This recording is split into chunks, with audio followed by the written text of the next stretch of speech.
Hello and welcome to another Robot Varnick video. Today's video is about protecting your home and workshop because, as you might have been hearing, as the economy is changing, more and more people will be turning to crime for basic living, and criminals will want to steal things of value. And if they know you have tools in your house, chances are criminals will be coming after your tools to steal them to sell for cash. Criminals would steal stuff and take it to a pawn shop and turn it over for some quick cash. So wood shops and workshops are good targets for theft.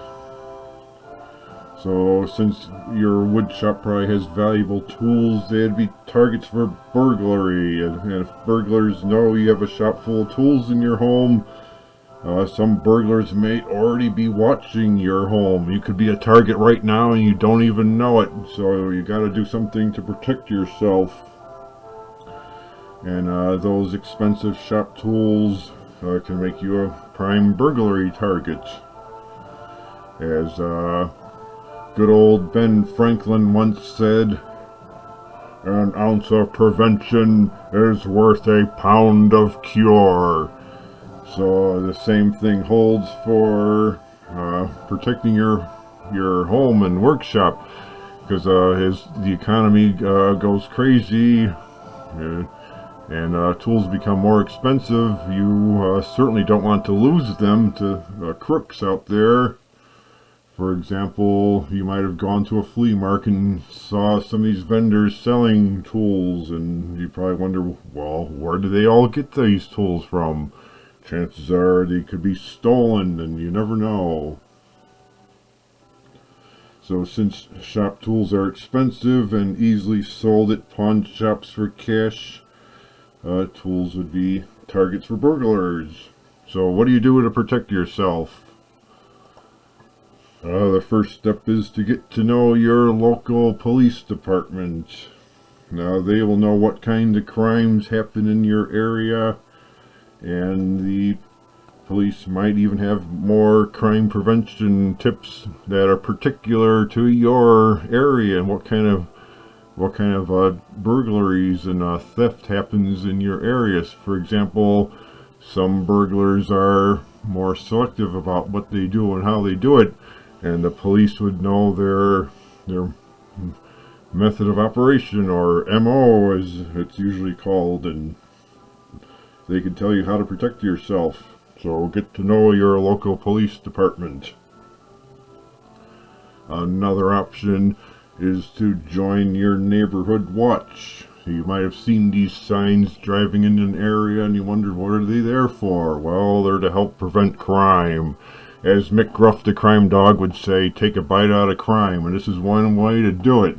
So burglars coming in an area, seeing these signs, might be wondering that the little nosy old lady living in the house next door could call the cops if she sees someone breaking into your house, for example. Another thing to start is to walk around your home and your shop and see where your vulnerable areas are. For example, walk around your shop and think like a burglar. What would you want to steal and what would you want to take if you were a burglar in your own shop or home? Are your doors and windows secure? That rickety old door to the shop could be a great way for a burglar to kick their way in and get into your shop. Or that back door might be hidden from the street and make a great access point for a burglar, and you might want to reinforce that door and make it harder for a burglar to get in there. Or make that window more secure, or even put some kind of simple alarm like motion sensors and lights. So if they do try to break in, the lights go off and make some noise and hopefully scare them away. But as criminals are desperate people, they might be need a drug fix to, for example, need money for, and they might want to be pretty desperate, so you got to be careful. So, well, walk around your home and see if you can change door locks and put strong deadbolt locks on your doors and reinforce an old door or make it stronger. If you have a wood shop full of tools, you should be able to cut some pieces of wood and make that door stronger by bolting extra pieces of wood onto a door, for example. Add extra bolts and so people can't get in. The whole idea is to think like a burglar. And if you've recently moved into a house, even if it's a new house, change your locks just in case the real estate agent might have had an extra set of keys or something, or the developer. Even in a new house, there could be extra sets of keys floating around, and so when you move in, you want to change those locks and make your house more secure. And if you have if your shop has windows facing the street, consider putting heavy curtains or blinds in there so people looking in can't see anything.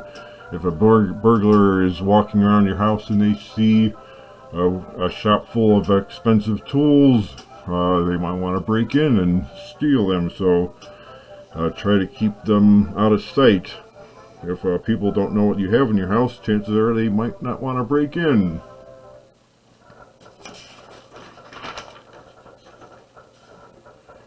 So learn how to change door locks yourself. You might want to also make sure your windows are secure too, or put some kind of window limiting so the windows don't open very far and able to let someone get inside a window if you still need ventilation, for example. And so here's a big bad burglar casing a house. Don't let this happen to you. They could be looking inside your house, and so if you have shop windows facing the street, do something to keep them from seeing what's inside there. Another thing, you might want to put bars on your windows, but you have to be careful with bars. If you're actually living in there and you need to get out in the emergency, you want the bars to be removable, so you have to check the market and see what kind of bars are good for you. There's bars that open up on the inside, and there's stationary bars like this that are permanently in place, and you can't get out in an emergency. Now, I like to take this time to remind you to like, share, subscribe, and share your comments. So, what kind of shop prevention crime tips do you have that you would like to share with others? Another thing is your garage. A lot of people have shops and store tools in their garage. But the problem with this is a lot of criminals will drive down streets and alleys with an assortment of garage door transmitters and see if any of the doors open when they pass by. So if you're not in your shop and you're away for a while, put a C-clamp over the roller like this, so if they try to drive past and your door won't open, and let them in. So, or turn off your garage door opener as well, so they can't open your door. And some garage door openers have limiters, so if they force the door open, they can still open it. But if you put the C-clamp like this, they won't be able to force the garage door open either. Another good idea is to remove brand names or tags from tools when you buy them. So consider removing brand names from tools, which would make them less valuable at places like pawn shops and flea markets. a criminal walking into your shop and seeing a brand new table saw like this, for example, might see it as a good target. But if they don't see a brand name, a lot of criminals only know brand names. If they don't see a brand name, they might say, yeah, it's a piece of junk. And you might also consider scuffing it up and making it look old and dirty. So if they do take it to a pawn shop, the pawn shop owner will say, I'm not going to give you any money for this, it's a piece of junk.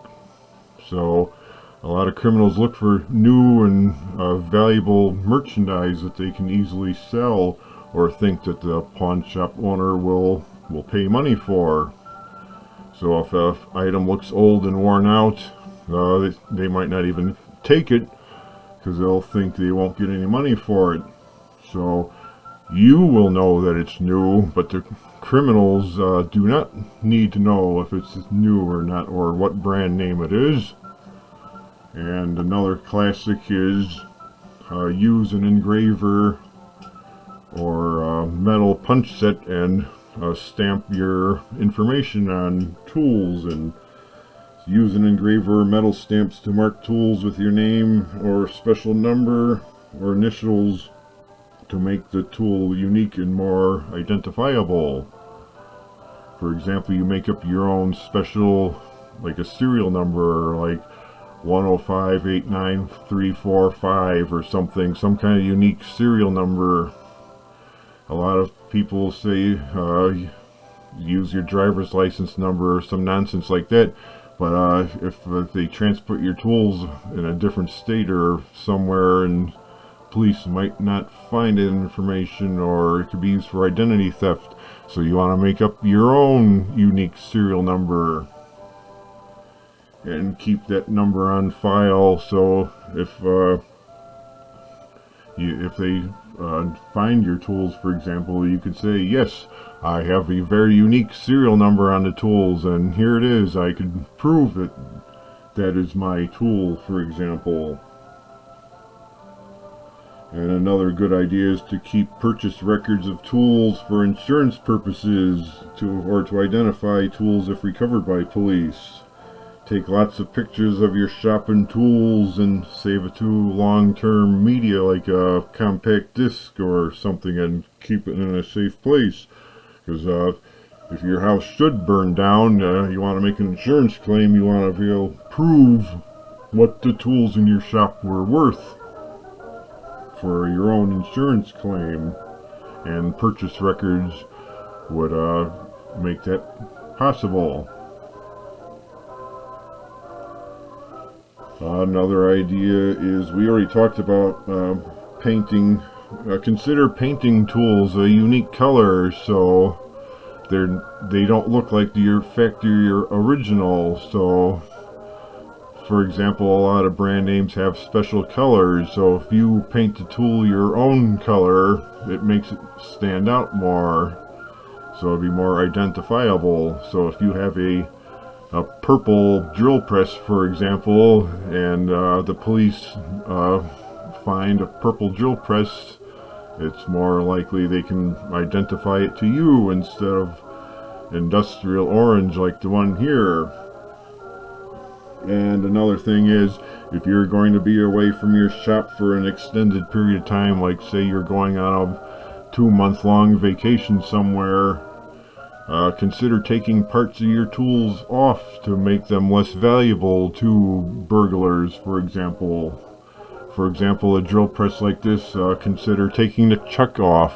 So a drill press without a chuck is not very valuable, and if the crooks see that it's not operable, they'll probably say, it's not worth anything, it doesn't work. So they'll probably leave it behind. Another good idea is to use timers in your shop. If you have say you have an outbuilding shop that's away from your house, consider using lights and timers in there too, so people casing your house and looking around won't know for sure if you are in there or not.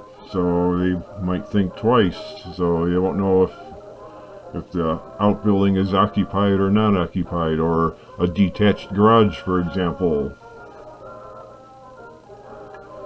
Another good idea is, besides changing the appearance of a tool, is to lock it in place. For example, if you have a big stationary tools, consider chaining them together or locking them up so they can't be moved. For example, if you have a jointer and table saw together, consider chaining them together. It'd be very hard to move two tools at the same time if you're trying to move them out of your shop during a burglary, for example. Or if you have a cement floor, put some cement anchors in your floor and secure the tools so they could be locked in place with chains and locks like this, for example. If the burglars can't get your tools out of the shop, they can't really steal them. Another good thing is to beware of customers at craft shows. If a lot of people use their home address when they're making and selling craft shows at shows like this. So a lot of crafty criminals might wonder, do you make this at home? Or trying to find out if you have a local shop, for example. So you be careful of telling who and where you have your shop at. So if they know you have a shop full of valuable tools, they could make you a burglary target. So if they do ask questions like that, for example, if they, do you make these at home? Tell them you have a separate shop away from your home, or that you make them in a friend's shop, or you rent space in another wood shop. Shady customers don't need to know where you make your items until you maybe get to know them better or something, but be careful what you tell people at craft shows, or for example, that friendly customer could be a burglar looking to steal from you. Another important thing is, if you buy a new tool, for example, if this goes for any valuable item in your home, for example, don't throw the packaging away where burglars can see it. It's a well-known thing where burglars will see expensive electronics or boxes in the garbage and say, oh, they got a new this or that, and next thing you know, you have a break-in, for example. So be careful with boxes that you throw out. If you store ladders outside, consider chaining them up. Besides keeping the ladder from being stolen, burglars cannot use the ladder to gain entry to a second floor, for example. Or if you have a deck or patio in a second floor, they can use the ladder to get up there, for example. So lock ladders or items in place so they can't use them to climb up to other levels of your home. Another item is, be careful what kind of bags and stuff that you carry tools in. A lot of people find tools duffel bags or backpacks with brand names on them very popular, and Milwaukee Tools, for example. Here, it's a well-known brand name, but a lot of criminals will think, oh, Milwaukee Tools, you have something valuable in there. So if you were a burglar and you saw someone carrying bags like this, which do you think they would steal from first? So if you want to be careful, consider carrying valuable tools in nondescript plain bags that do not scream or announce the brand name that you are carrying, for example. So especially if you're using a brand name bag like that, be careful. You could become a target. So be careful how you carry tools.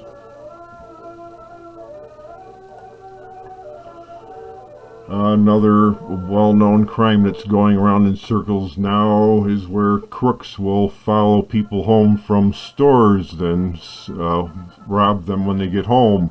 This is usually known as jugging, where crooks will wait at stores and wait for people to leave with valuable items and follow them home. So not only do you get the item you bought stolen, the criminals might even try to get inside your house and steal more money from you too, or valuables from inside your home. So if you're buying expensive tools or anything for that matter at a retail store, be careful and watch for cars following you home. For example, so if you find that you're being followed, the best thing to do is to head to the local police station, and when you get to the police station, start blowing your horn or something to call attention to yourself, and chances are that car that was following you will probably disappear and drive away when they see you going towards the police station.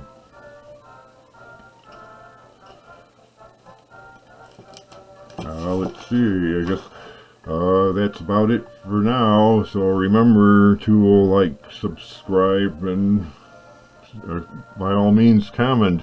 What are some other safety tips you have out there to keep tools from being stolen? Because as the economy goes bad and tools become more valuable and important, they'll be harder to get and harder to replace, so you don't want to spend more money on replacing stolen items. So remember to like, share, and comment. And I guess that's about it for now. Don't forget to like, subscribe, and comment, and come back for another video I'm not sure when, but I try to do these weekly or every other week, so the best way to keep up with content is to subscribe. So I'll see you later.